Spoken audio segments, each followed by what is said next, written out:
ഈ അനുഗ്രഹങ്ങൾക്കെല്ലാം പ്രവാചകൻ അള്ളാഹുവിന് നന്ദി പറഞ്ഞു. ആളുകൾക്ക് പ്രവാചകനോടുള്ള സ്നേഹം കണ്ടപ്പോൾ ശൈത്താന് പ്രവാചകനോട് അസൂയ തോന്നി. ഇത് അവസാനിപ്പിക്കാൻ ശൈത്താൻ തീരുമാനിച്ചു. ഒരു ദിവസം ശൈത്താൻ അള്ളാഹുവിനെ സമീപിച്ചു. അയ്യൂബ് നബിയെക്കുറിച്ച് പിശാച് അള്ളാഹുവിനോട് പരാതി പറഞ്ഞു.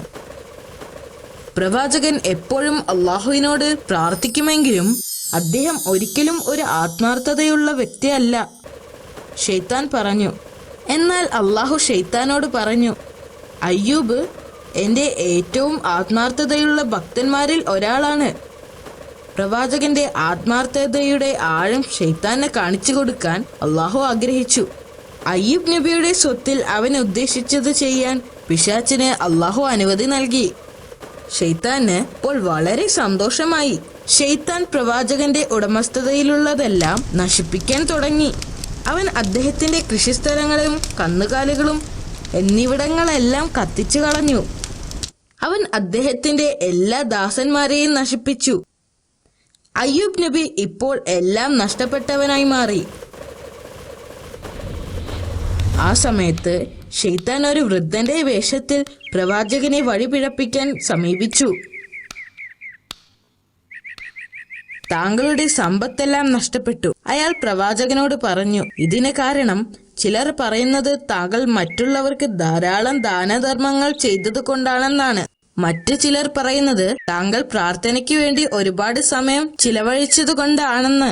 താങ്കൾക്കുണ്ടായ നാശത്തെ തടയാൻ അള്ളാഹുവിന് കഴിവുണ്ടായിരുന്നെങ്കിൽ അള്ളാഹു താങ്കളെ രക്ഷിക്കുമായിരുന്നു. ഈ കാണുന്നതെല്ലാം അള്ളാഹുവിന് സ്വന്തമാണ്. ഞാൻ ഈ സ്വത്തുക്കളുടെ ഒരു സംരക്ഷകൻ മാത്രമാണ്. അവൻ ഉദ്ദേശിക്കുന്നവർക്ക് അവൻ നൽകുകയും അവൻ ഉദ്ദേശിച്ചവരിൽ നിന്ന് അവൻ തിരിച്ചെടുക്കുകയും ചെയ്യുന്നു. ഇങ്ങനെ പറഞ്ഞുകൊണ്ട് നബി വീണ്ടും അള്ളാഹുവിനോട് പ്രാർത്ഥിച്ചു. ഇത് കണ്ട് ശൈത്താന് നിരാശ തോന്നി.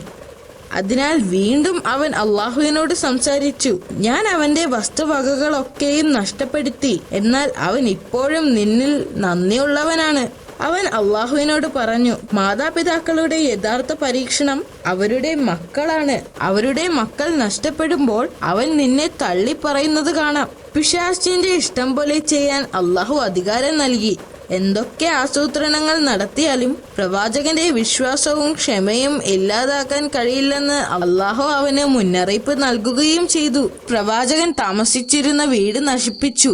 അദ്ദേഹത്തിന്റെ മക്കളെല്ലാം അതിനുള്ളിൽപ്പെട്ട് മരണപ്പെട്ടു. പ്രവാചകന്റെ ഹൃദയം തകരുന്ന കാഴ്ചയായിരുന്നു അത്. ശൈത്താന് വളരെയധികം സന്തോഷമായി. അവൻ വീണ്ടും ആ പഴയ വൃദ്ധന്റെ രൂപത്തിൽ പ്രവാചകന്റെ അടുത്തേക്ക് വന്നു. എന്നിട്ട് അദ്ദേഹത്തോട് പറഞ്ഞു, താങ്കളുടെ മക്കൾ മരണമടഞ്ഞ സാഹചര്യം വളരെ ദുഃഖകരമായിരുന്നു. നിന്റെ നാഥൻ നിന്റെ പ്രാർത്ഥനകളുടെ പ്രതിഫലം നൽകിയില്ല.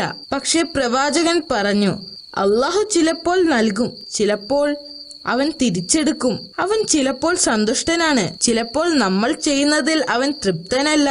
എന്ത് സംഭവിച്ചാലും എന്റെ വിശ്വാസത്തിൽ ഞാൻ ഉറച്ചു നിൽക്കുക തന്നെ ചെയ്യും. എന്റെ സൃഷ്ടാവിനോട് ഞാൻ നന്ദിയുള്ളവനായിരിക്കുകയും ചെയ്യും. പിന്നെ പ്രവാചകൻ തന്റെ നാഥനോട് പ്രാർത്ഥിച്ചു. ഇത് കണ്ടപ്പോൾ ശൈത്താൻ വീണ്ടും കോപാകുലനായി. ശൈത്താൻ വീണ്ടും അള്ളാഹുവിനെ സമീപിച്ച് പറഞ്ഞു, അയ്യൂബിന് തന്റെ സമ്പത്ത് മുഴുവനും നഷ്ടപ്പെട്ടു. കുട്ടികൾ മരിച്ചു. അവൻ ആരോഗ്യമുള്ളിടത്തോളം കാലം ഇനിയും കുട്ടികൾ ഉണ്ടാവുമെന്ന പ്രതീക്ഷയിൽ അവൻ അള്ളാഹുവിനെ കൂടുതൽ ആരാധിച്ചു കഴിയും. അതുകൊണ്ട് അദ്ദേഹത്തിന്റെ ശരീരത്തെ തളർത്തുവാൻ എനിക്ക് അനുവാദം തരണം. പിന്നീട് അവൻ ഒരിക്കലും അള്ളാഹുവിനെ ആരാധിക്കുകയില്ല. പിശാചിനെ ഒരു പാഠം പഠിപ്പിക്കണമെന്ന് അള്ളാഹു ആഗ്രഹിച്ചു. അതിനാൽ അവന്റെ മൂന്നാമത്തെ അഭ്യർത്ഥനയും അള്ളാഹു അനുവദിച്ചു. ശൈത്താൻ പ്രവാചകന്റെ ശരീരത്തിൽ പ്രവർത്തിക്കാൻ തുടങ്ങി. പ്രവാചകൻ രോഗബാധിതനായി. കുറച്ചു കഴിഞ്ഞപ്പോൾ നബിയുടെ ശരീരം വെറും അസ്ഥിയും തൊലിയും മാത്രമായി.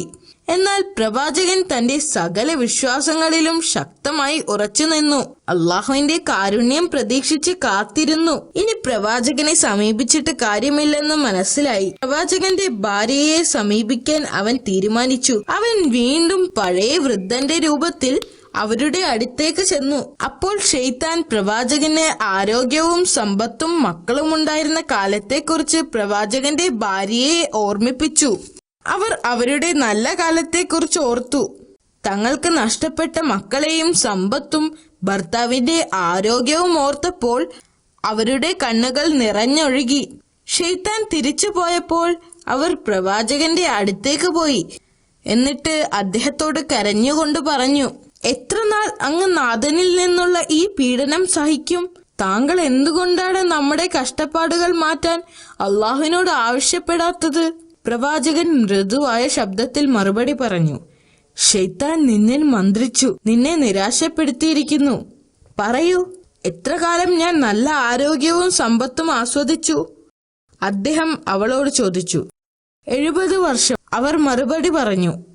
എത്ര കാലമായി ഞാൻ ഇതുപോലെ കഷ്ടപ്പെടാൻ തുടങ്ങിയിട്ട്? അദ്ദേഹം വീണ്ടും ചോദിച്ചു. 7 വർഷങ്ങൾ, അവർ മറുപടി പറഞ്ഞു. അപ്പോൾ അദ്ദേഹം അവളോട് പറഞ്ഞു, ഈ കാര്യത്തിൽ എന്റെ കഷ്ടപ്പാടുകൾ നീക്കാൻ അള്ളാഹുവിനോട് പ്രാർത്ഥിക്കാൻ ഞാൻ ലജ്ജിക്കുന്നു. കാരണം നല്ല ആരോഗ്യത്തോടും ജീവിച്ചിരുന്ന വർഷത്തേക്കാൾ കൂടുതൽ വർഷം ഞാൻ കഷ്ടപ്പെട്ടിട്ടില്ല. അവർ വീണ്ടും വീണ്ടും പ്രവാചകനോട് യാചിച്ചു. അപ്പോൾ അദ്ദേഹം അവളോട് പറഞ്ഞു, നിങ്ങളുടെ വിശ്വാസം ദുർബലപ്പെട്ടിരിക്കുന്നു. നമ്മുടെ നാഥനോടുള്ള വിശ്വാസത്തിൽ നിങ്ങൾ അസംതൃപ്തയാണ്. എപ്പോഴെങ്കിലും എനിക്കെന്റെ ആരോഗ്യം തിരിച്ചു കിട്ടുകയാണെങ്കിൽ ഞാൻ നിന്നെ 100 ചാട്ടവാറടി അടിക്കും എന്ന് അദ്ദേഹം പ്രതിജ്ഞ ചെയ്തു. അദ്ദേഹം അവളോട് വീട് വിട്ടു പോവാനും മേലിൽ തിരിച്ചു വരരുത് എന്നും ആജ്ഞാപിച്ചു. ഇത് കേട്ട് അവർ അമ്പരന്നു. അവർ വളരെയധികം വിഷമത്തോടുകൂടി വീട് വിട്ടുപോയി. അവർക്ക് അദ്ദേഹത്തോട് വളരെയധികം ഇഷ്ടമായിരുന്നു. തന്റെ ഭാര്യയോട് അങ്ങനെ പറയേണ്ടി വന്നതിൽ അദ്ദേഹത്തിന് വിഷമം തോന്നി. അവർ തെറ്റായൊന്നും ഉദ്ദേശിച്ചില്ലെന്ന് അദ്ദേഹത്തിന് അറിയാമായിരുന്നു. ഈ നിസ്സഹായാവസ്ഥയിൽ അദ്ദേഹം അള്ളാഹുവിനോട് പ്രാർത്ഥിച്ചു. അത് പരാതിപ്പെടുന്നതിനായിരുന്നില്ല, അള്ളാഹുവിന്റെ കാരുണ്യത്തിന് വേണ്ടിയായിരുന്നു. എന്റെ നാഥ, ഞാൻ അവശനായിരിക്കുന്നു. നീയാണ് ഏറ്റവും വലിയ കരുണാമയൻ. പ്രവാചകന്റെ പ്രാർത്ഥന സ്വീകരിച്ച് അള്ളാഹു അദ്ദേഹത്തോട് കരുണ കാട്ടുകയും ചെയ്തു. അള്ളാഹു പ്രവാചകനോട് തന്റെ കാൽ ഭൂമിയിൽ അമർത്താൻ ആവശ്യപ്പെട്ടു. പ്രവാചകൻ ആ കൽപ്പന അനുസരിച്ചു. പെട്ടെന്ന് തന്നെ നിലത്തു നിന്നും ഒരു ഉറവ വന്നു. അള്ളാഹു കൽപ്പിച്ചതുപോലെ അദ്ദേഹം ആ വെള്ളത്തിൽ കുളിച്ചു. പെട്ടെന്ന് അദ്ദേഹത്തിന് സുഖം പ്രാപിച്ചു. അദ്ദേഹത്തിന് വിശ്വസിക്കാൻ കഴിഞ്ഞില്ല. അതേസമയം തന്റെ വിശ്വസ്ത ഭാര്യയ്ക്ക് ഭർത്താവിനെ പിരിഞ്ഞ് അധിക ദൂരം പോകാൻ കഴിയില്ലായിരുന്നു. അവർ അദ്ദേഹത്തെ ഓർത്ത് കുറെ വിഷമിച്ചു. അതുകൊണ്ട് തന്നെ അദ്ദേഹത്തെ പരിചരിക്കാൻ അവർ ആഗ്രഹിച്ചു. അവർ വീട്ടിലേക്ക് മടങ്ങി വന്നു. വീടിനകത്ത് കടന്നപ്പോൾ പെട്ടെന്നുള്ള മാറ്റം കണ്ട് അവർ അതിശയിച്ചു. പ്രവാചകൻ വീണ്ടും ആരോഗ്യവാനായിരിക്കുന്നു. അദ്ദേഹത്തിന്റെ എല്ലാ അസുഖങ്ങളും ഇല്ലാതായിരുന്നു. അവർ അദ്ദേഹത്തെ കെട്ടിപ്പിടിക്കുകയും അള്ളാഹുവിനോട് നന്ദി പറയുകയും ചെയ്തു. പ്രവാചകൻ ദേഷ്യത്തിലായിരുന്നപ്പോൾ എടുത്ത ശപഥത്തെക്കുറിച്ച് ഓർത്ത് അദ്ദേഹം ഇപ്പോൾ ദുഃഖിക്കുന്നു. ആരോഗ്യം തിരിച്ചു കിട്ടുകയാണെങ്കിൽ ഭാര്യയ്ക്ക് 100 അടി നൽകുമെന്ന് സത്യം ചെയ്തിരുന്നു. അവളെ വേദനിപ്പിക്കാൻ അദ്ദേഹത്തിന് കഴിയുമായിരുന്നില്ല. എന്നാൽ അള്ളാഹുവിനോടുള്ള വാക്കുകൾ തെറ്റിക്കാനും അദ്ദേഹത്തിന് കഴിയില്ലായിരുന്നു. അള്ളാഹു തന്റെ വിശ്വസ്ത ദാസന്റെ ധർമ്മസങ്കടം പരിഹരിക്കാൻ വീണ്ടും സഹായത്തിനെത്തി. അള്ളാഹു അദ്ദേഹത്തോട് കനം കുറഞ്ഞ പുല്ലിന്റെ ഒരു കെട്ടുണ്ടാക്കാനും അത് വെച്ച് ഭാര്യയെ പതുക്കെ അടിക്കുവാനും ആവശ്യപ്പെട്ടു. തന്റെ ഭാര്യയ്ക്ക് വേദനിക്കാതെ തന്നെ തന്റെ വാക്ക് പാലിക്കാൻ കഴിഞ്ഞതിൽ അദ്ദേഹം വളരെയധികം സന്തോഷിച്ചു.